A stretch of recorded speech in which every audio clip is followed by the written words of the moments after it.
what would you say to people that have a bit of hesitation about this Saudi influence in esports and the growing presence that they have within the field?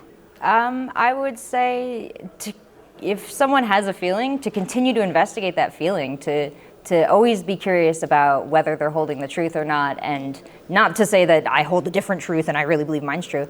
It's that I don't know. The reason I went over there is because I didn't want to cast a judgment on the individuals that I might meet going to this event. I wanted to see Saudi Arabia for myself. I wanted to see if what I was being told was true, if, and some things are truth, some things are not true.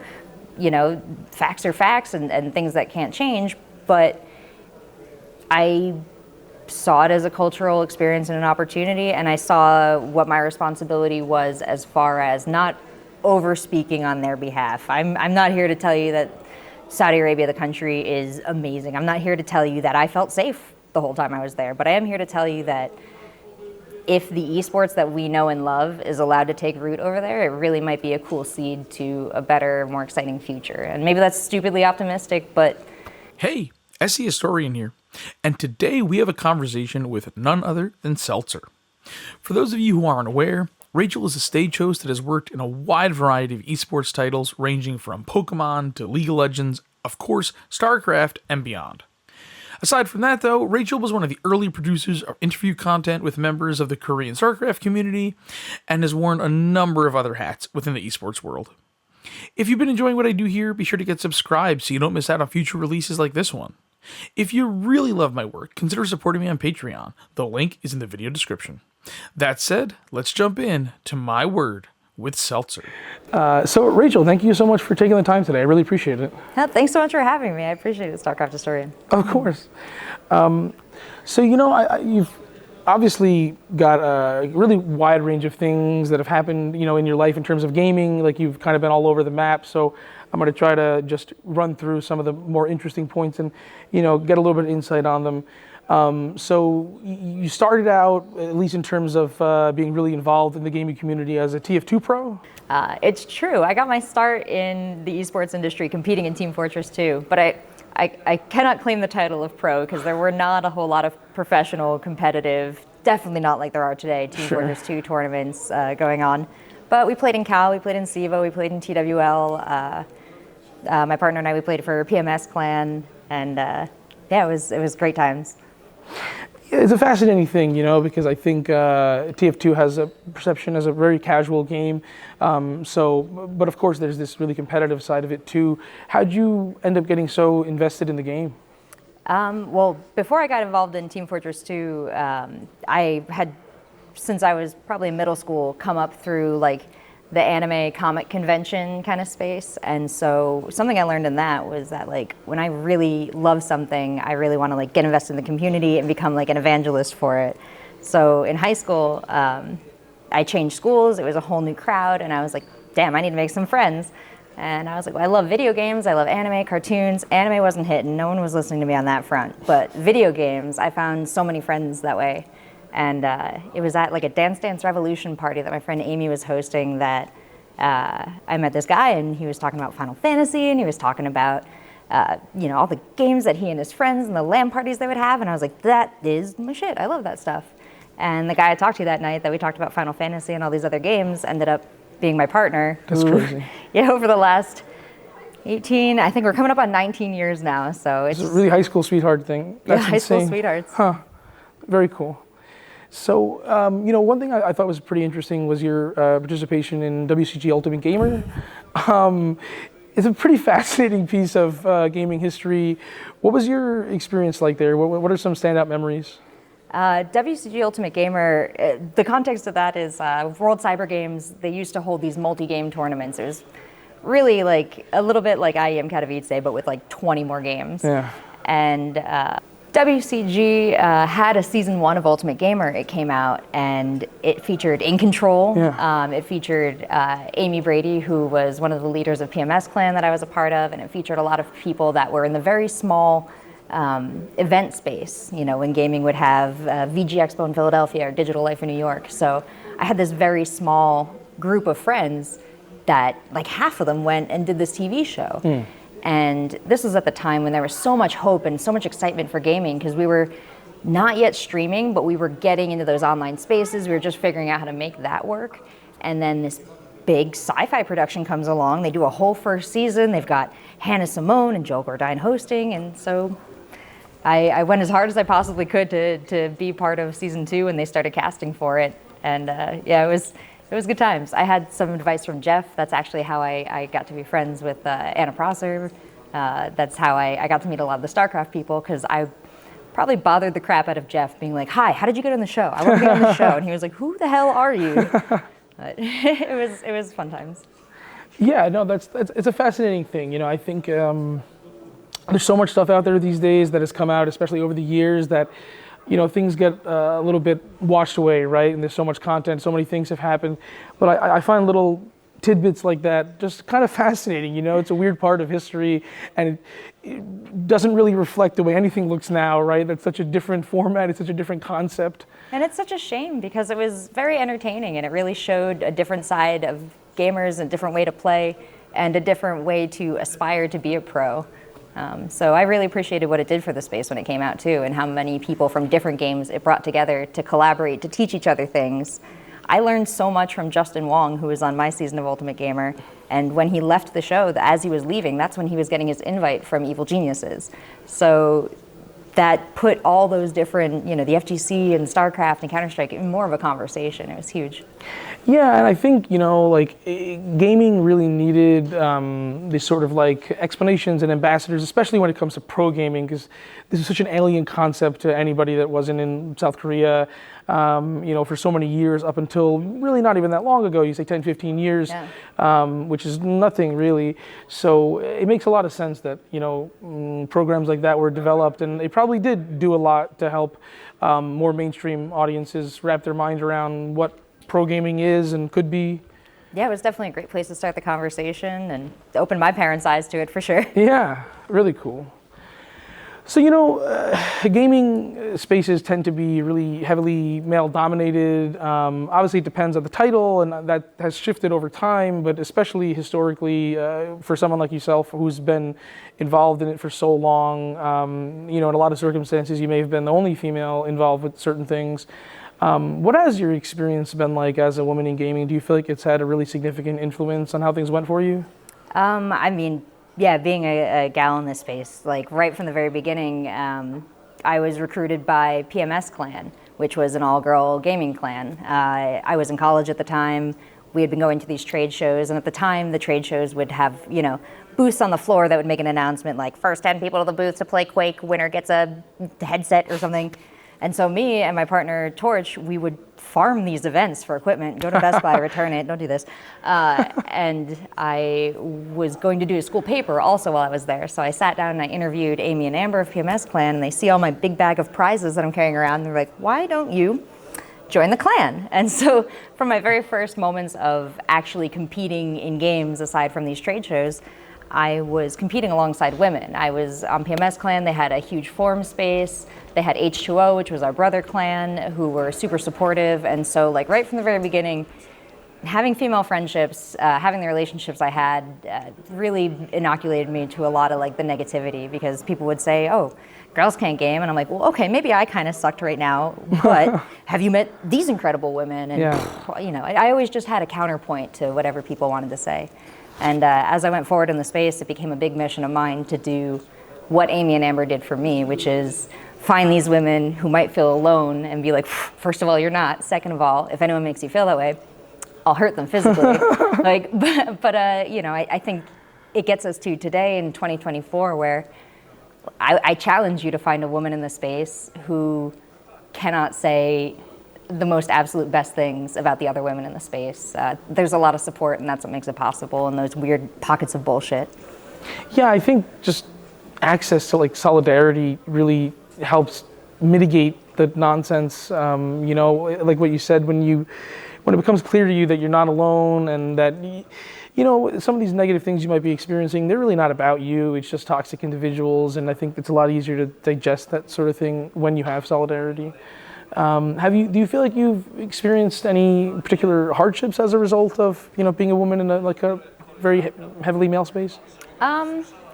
I mean, the hardships that I would experience as a woman in a heavily male space are the hardships that women in STEM and tech and anyone else would face. It's the random people who think that they can come in with these pre-written rules of how things are going to go, and that I'm an opportunity to enforce those rules.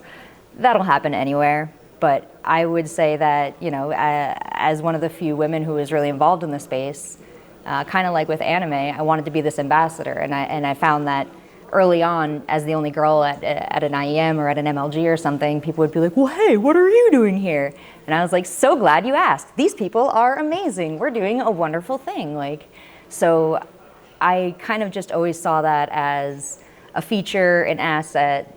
I would say it helped me probably more than it hurt me in the space. That's great to hear. Yeah, I feel like sometimes, people feel put down or treated strangely, based off of gender and things of that nature. So it's I'm happy to hear that it didn't seem to really have much of a negative impact on you. Well, yeah, and it was a lot of processing. Like I said, the solidarity and the relationships that I built around, being kind of a minority in that space. It also gave me a lot of awareness, and over the years it's been lots of learning about, okay, this is how I felt. I didn't want to feel that way. How can I make it so nobody feels that way? And especially as gaming has expanded, become more diverse, it's so exciting to me that we finally are in the space where we're getting closer and closer to the truth of, in video games it doesn't matter, and it shouldn't matter, and anyone who makes it matter, they're the weird one. That's, definitely a fantastic mentality. So, you mentioned your partner a couple times, Torch. Yeah, I think it's such an interesting lived experience for both of you to, not only be these sort of public gaming figures, which is a relatively unique experience in and of itself, but to have your counterpart also be that, how has that impacted your relationship? Have you thought a lot about the fact that, it's kind of a weird experience that you guys have lived? Yeah, Trevor and I, Trevor is Torch, he and I just marvel at how lucky we are that we get to share this space, but it's not too much of an overlap. It's actually just kind of been this great opportunity, like the ice climbers in Smash, to kind of, one of us gets up there and then we pull the other one up. In WCG 2009, Trevor won a walk-up tournament for a mobile game. We got to go to China, and that changed my life and his life and our parents' perceptions of everything, and that was a big feature. And then the next year, I got on Ultimate Gamer, and that was very cool. He got to go to a lot of places, WCG 2010, riding my coattails. And then he went out to compete in GSL Season 1. So when he went out to Korea to play StarCraft, I followed him to Korea, and I used that opportunity to make a lot of content with the Korean StarCraft pros. And it's just been this kind of lovely conversation where we can take the best of both of us being in the space, but also make a lot of space for us to be our own individual selves. Yeah, and it's really cool the way that it's sort of pairs and couples, and like you said, just help push each other up, and each of you opening each other to sort of individual opportunities. Anything stand out to you as particularly interesting about your time in Korea? We had a wonderful time in Korea. Trevor was there for about 2 years, and in the span, he went out to be a StarCraft player. After Season 1 GSL, he actually ended up jumping on the commentary desk a lot with Tasteless Artosis and Wolf and everybody. Then he became the manager of the GOM TV guest house, which was an incredible experience. That was FXO was there, and they were streaming and pioneering a lot of that. A lot of events going on. It's been so awesome to think back to this super tournaments and getting to see Rainbow, do a concert on the stage and then Polt win. And one of my favorite things we did actually was, I've been a part of Cyber Sports Network. I worked under Andrew Tomlinson since pretty much I came into the space in 2010, and we decided, because I had this access in Korea, to run the House Cup. So Trevor and I traveled to all the different pro team houses and ran mini tournaments there, and then ran a larger tournament, and through that we had July Zerg win, and we brought him to MLG Ohio, MLG Columbus, one of those, and that was the first time that a Korean player came out to play in the US, and that was huge, and that was just opportunity and luck and people willing to capitalize on a closing window. Yeah, no, that is fascinating. I personally wasn't even aware of the full extent of that. So, going back, like those were obviously the fledgling days of StarCraft, and now we're here so many years later, and you're here again. And were you surprised to see like the continued perseverance of StarCraft over all these years? I am actually, because I've just been existing alongside StarCraft existing, I'm not at all surprised. I think kind of like Counter-Strike, it's a game with just like a beautiful history, a beautiful foundation. Watching people play, the games we've had here at IEM Katowice, players are still pulling out new strategies. They're still coming up with new builds. Obviously, the game is still changing and evolving through patches, but it's alive. Some of the best players in the space right now were maybe born right around the time the game came out. So Yeah. It's very cool, and I think that it's not going anywhere. Yeah, it's I think StarCraft was pretty negatively impacted by this like doom and gloom mentality, and it's funny because when this mentality came around, StarCraft was still doing amazing, right? The calendar was littered with events, and we're not quite in that situation anymore. But there's still obviously a very healthy and robust scene, and so you worked a lot of StarCraft events, and then you pivoted into a couple other different titles. What were some of the other games you worked on, during sort of your bit of hiatus from, working StarCraft events? Yeah, it was, StarCraft, it was kind of this amazing trajectory of as the space expanded. I hosted a lot of StarCraft events, and then I have always been a huge advocate of, I'm here because no one was here. But as soon as someone better than me comes along, I'm on, like, take it, because all I want is the best for the space. Sure. And so Sue, she used to be a translator at MLG. We were like, you're an amazing host. Go on, you just take the microphone. You don't need to be, JP's amazing, but you don't need to be translating for JP. You could just do this. You translated all those games for Team Liquid. You know this, you're amazing. And so it was, seeing Sue come up, it was like easy choice. Like, I'm not, we're in the same agency too. I was like, all day, give it to Sue. Sue is the best for this. She has the best connections. She has the most amazing talents to suit the space.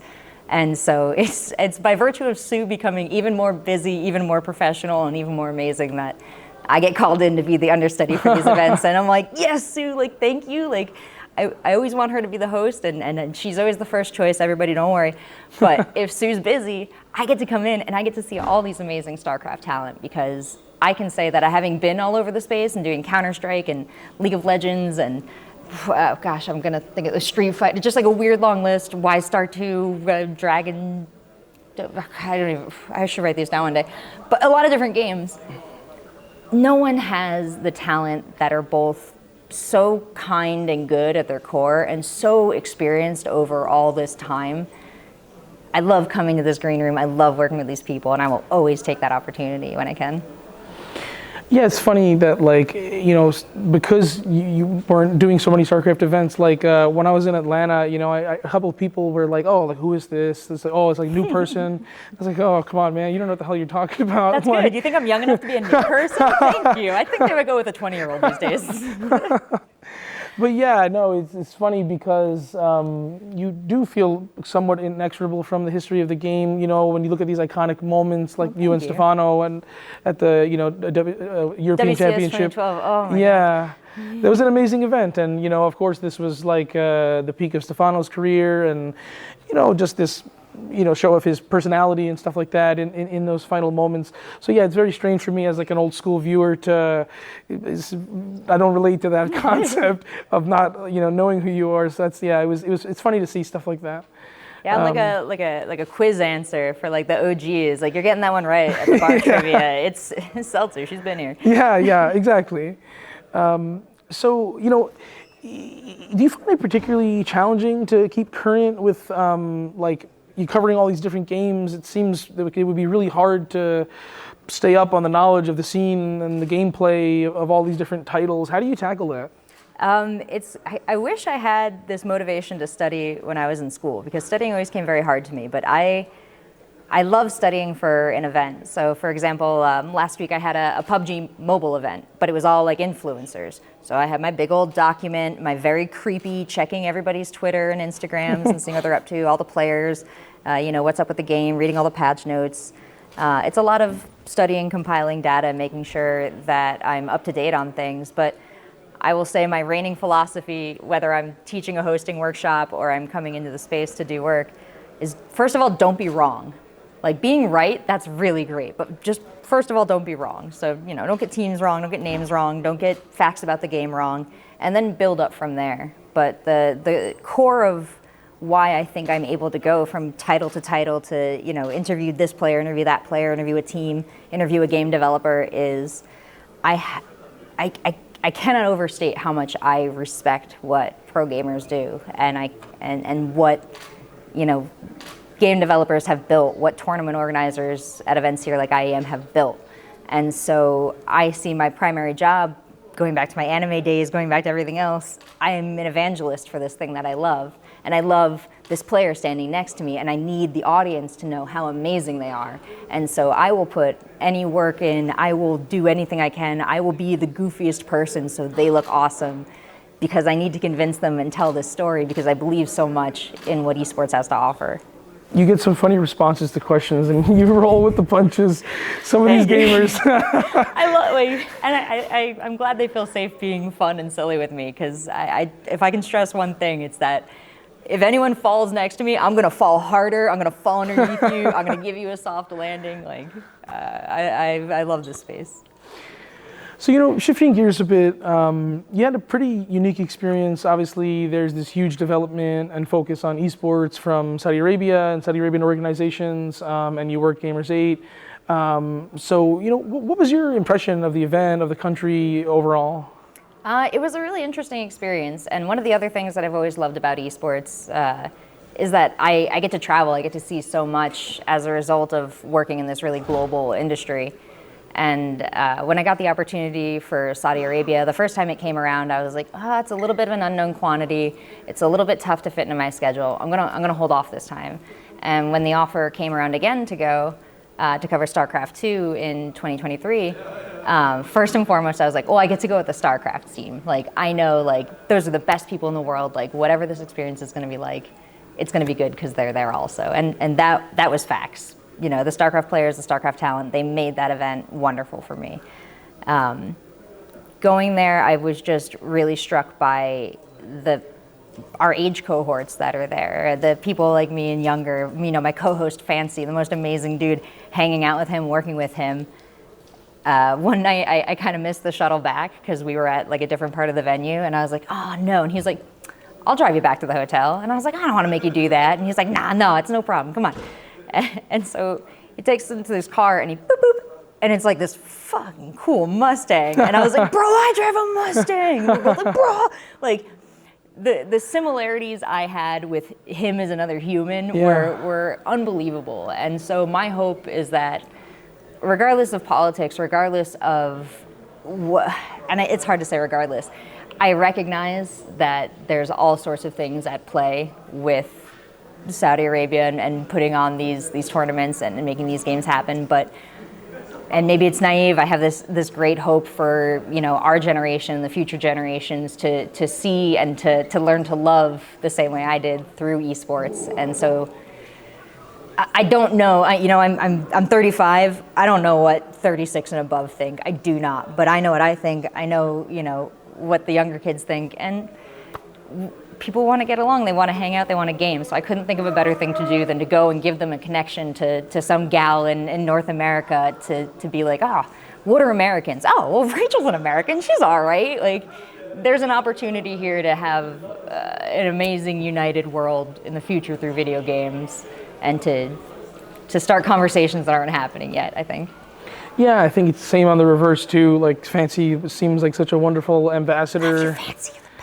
Yeah, he has just a great personality, and I obviously wasn't really familiar with him until that event, but yeah, he just seems like a really fun person, and very positive, and so I see what you're saying, in terms of this, being an ambassador for your culture and your country to people that otherwise maybe are not deeply familiar with it.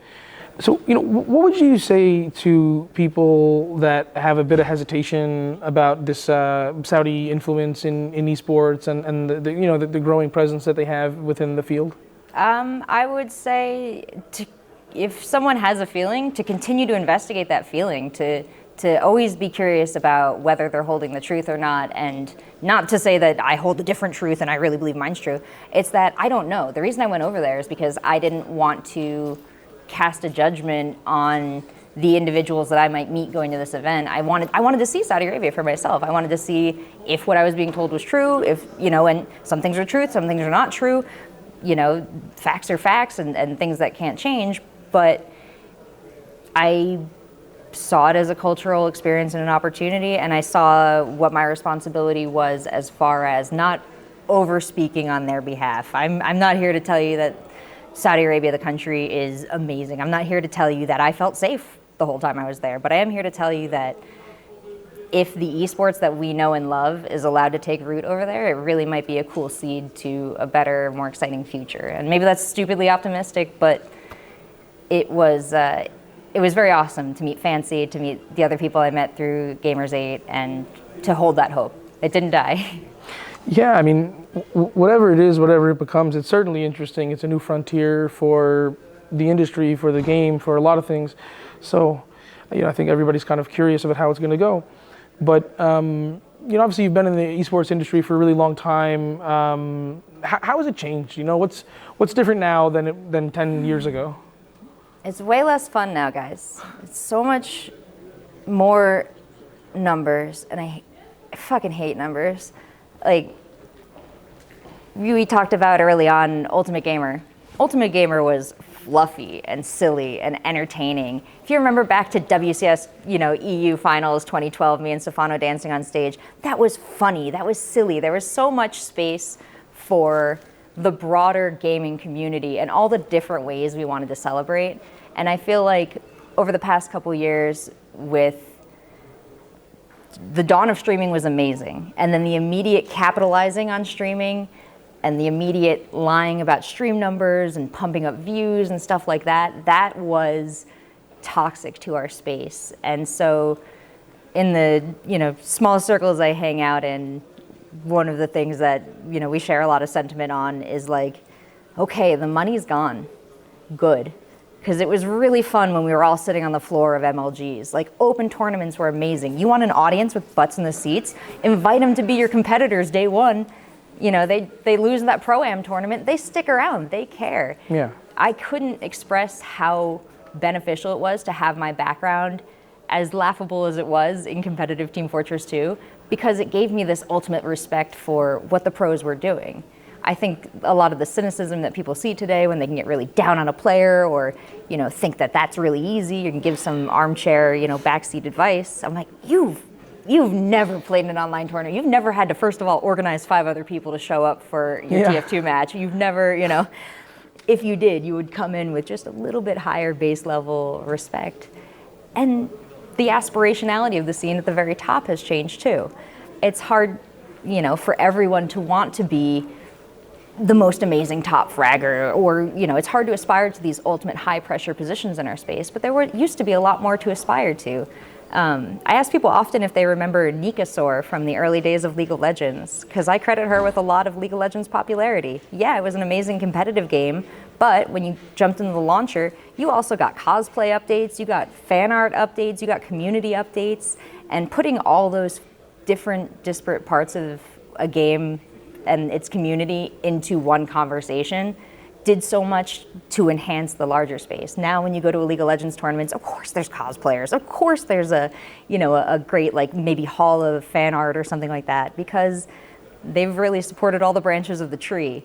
And I think when you look out to esports that seem weak or seem fragile or seem in danger of dying, it's because they're not really supporting all the branches of the tree. And they're, what is it? Maybe it's roots. I don't know. It's going to topple over in a windstorm. I'm kind of losing the metaphor, but there's a lot of ways to love gaming, and policing out half of them was not beneficial for our space. And deciding which ones were monetizable and valuing those was not useful. Yeah, I think there's also because it became a business and there was eyeballs and numbers, it then also became a push to make every game an esports title, which also, the games that became the best esports became esports organically, and forcing it is not exactly the best way to go about it. So, we're here at a StarCraft tournament, and, there are a couple games on the horizon of the genre that, people are kind of looking forward to. I think a lot of people are turning to Stormgate and viewing it as a bit of a spiritual successor to StarCraft. What do you know about Stormgate? What do you think of it? To be honest, my partner Trevor, after working at Blizzard, after working on StarCraft Esports, well, that was a journey. It was GOM TV to OGN to IGN Pro League that got bought by Blizzard. Then he left Blizzard Esports into Frost Giant. And then recently he's left Frost Giant for my favorite fucking game of all time, Pokemon, which is the longest and best all-time esport. What can I say about Stormgate? I'm excited. I'm excited for the conversation around RTS to get bigger, to involve more people, because whether, Stormgate comes up, whether another game like Zero Space comes up, or, whether StarCraft lights a fire under its ass seeing these two competitors pop up, that's a win for the gaming space. That's content to talk about, that's games to play, that's tournaments to run. I'm just excited that RTS is getting a little more love. Absolutely, yeah, and I don't really relate to the people who have this like zero-sum mindset of like if one thing does well, it kills something else, like every big game genre has 2 or 3 big titles that are super successful and even a couple more that are like medium successful, and yeah, not every game has to have 10 million active players to be, a good game. That is the number one thing that I will say about video games. You don't need to continue to grow like a cancer to get your viewer base bigger and your player base bigger.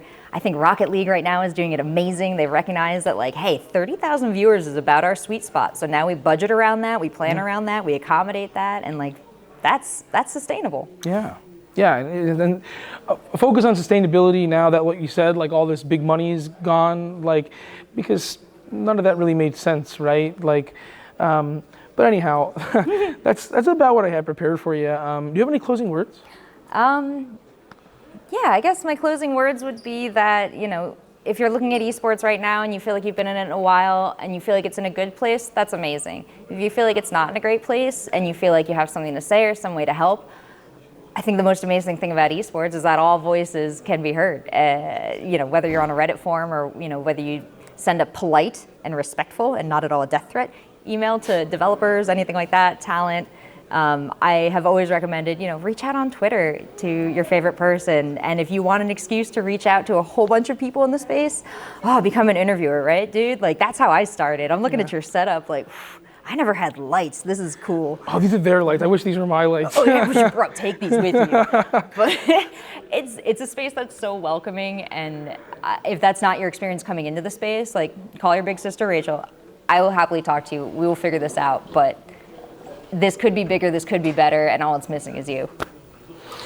That's a fantastic mentality. Thank you so much for your time, Rachel. I appreciate it. Thank you. Thank you for doing this. I think the history is what needs to be preserved more than anything. That's how we learn. So I appreciate so much what you're doing, StarCraft Historian, and I will be forever cheering for this effort and for you. Thank you. I really appreciate that as well. Thank you. Thanks so much for watching. If you enjoyed this one, be sure to leave a like and a comment down below. Get subscribed so you don't miss out on future releases like this one. If you really enjoy what I do here, consider supporting me on Patreon. The link is in the video description. That's all for now, my friends. Until next time.